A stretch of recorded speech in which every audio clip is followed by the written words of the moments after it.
Hello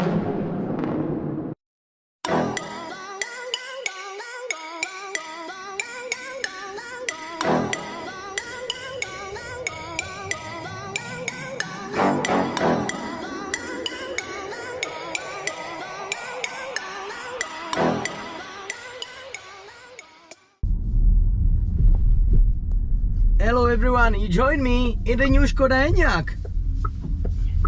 I was preparing a video before in a left-hand drive car, but that didn't work out because I've lost a bit of the footage. But guess what, we've got our new demonstrator here.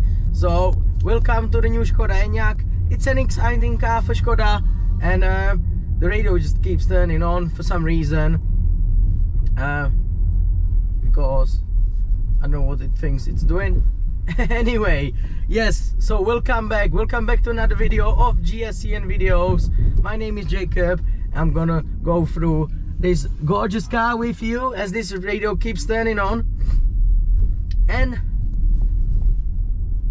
let's have a look at it. So we've got the 80 again. Radio just keeps turning on. I don't know what to do with it.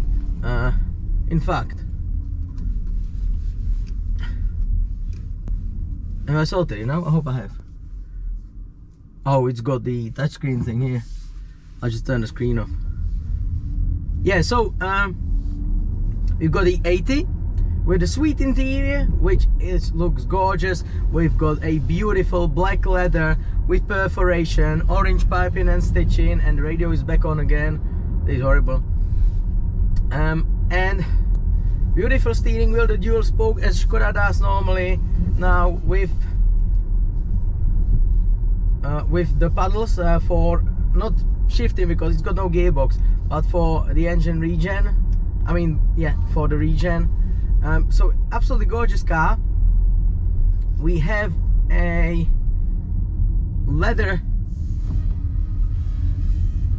bits for the, yeah, I've turned it off now. So we've got a leather bottom part or half part of the dashboard, which again, the car makes and looks absolutely amazing now. It makes it feel like an Audi more than a Skoda, so that's good. This car has loads of optional extras, and it does look gorgeous, as you've probably seen on the outside footage. And you've got this new central tunnel where you've got loads of space underneath for storage because there is no gearbox. The design is all redone for Skoda. It's something very, very new. So we've got these beautiful shaped door handles. The door cards are very, very well shaped. It's got the perforation here for speakers, a little grab handle here, obviously for electric windows, electric child locks. Everything has to be electric here. And as I said, we're in the 80s, so the more powerful model with the range of, well, WLTP says is 333 miles. And I would believe it after my experience yesterday. It does really well, especially when you don't abuse the air conditioning. But saying that, the car is very well insulated. It's a very quiet car, but it's not boring. Actually, engineers, as you probably can hear, engineered this whining noise into it, and it just makes it feel like a UFO. On the other hand, it feels like a normal car, but it picks up well, doesn't it? So it picks up really well, and that's the whole point of electric cars, isn't it? Instant torque, instant power delivery, and it's absolutely amazing. The car, as I said, is very well equipped. We've got 13-inch display here, 5.2-inch virtual cockpit in front of you, which I was afraid would be too small, but it's good enough. And then we've got cup holders, wireless charging for your phone, and all sorts. The car looks nice, it feels solid, it feels well made, it feels really good. As I said, it feels more like an Audi than a Skoda, and it's a lot of fun, to be fair. The instant torque delivery is something next level, I'd say. And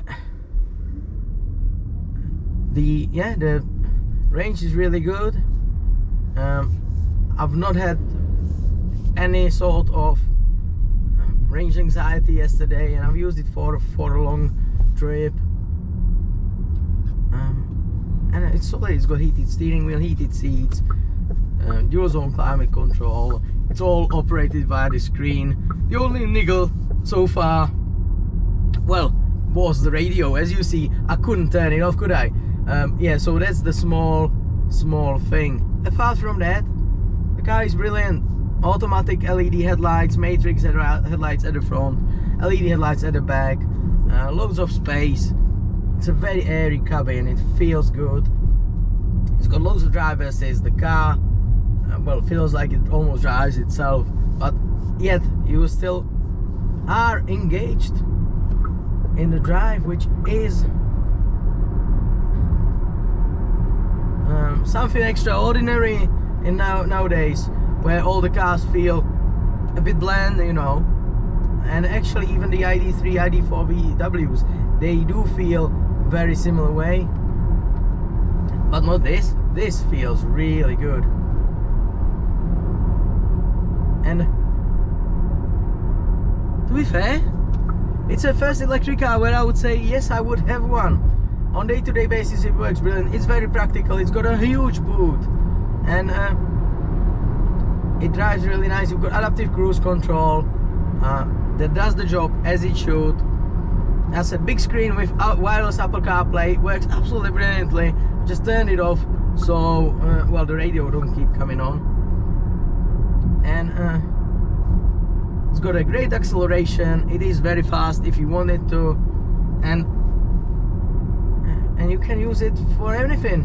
330 miles is good enough to get you to London or anywhere else, and then you just plug it in, charge it from 10 to 80% on 125 kilowatt fast charging.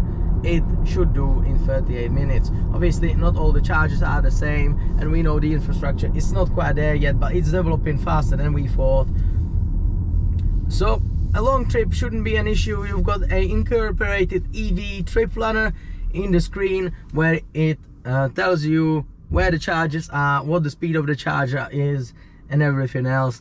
So you can always charge it so it's usable, and that's all it's about. This electric car is a usable electric car. It's a practical electric car, and I do really like it. And the design is brilliant as well. It looks like a car, not like a UFO. It's not bland. It's very well made. It's all very well sorted. I'm not quite keen about not having a dial for my aircon, but on the other hand, it's not as bad as you would have thought. And it all works really nicely. So I would just wrap it up here. I hope you enjoyed this short little test drive, and I'll see you at the next one. Bye.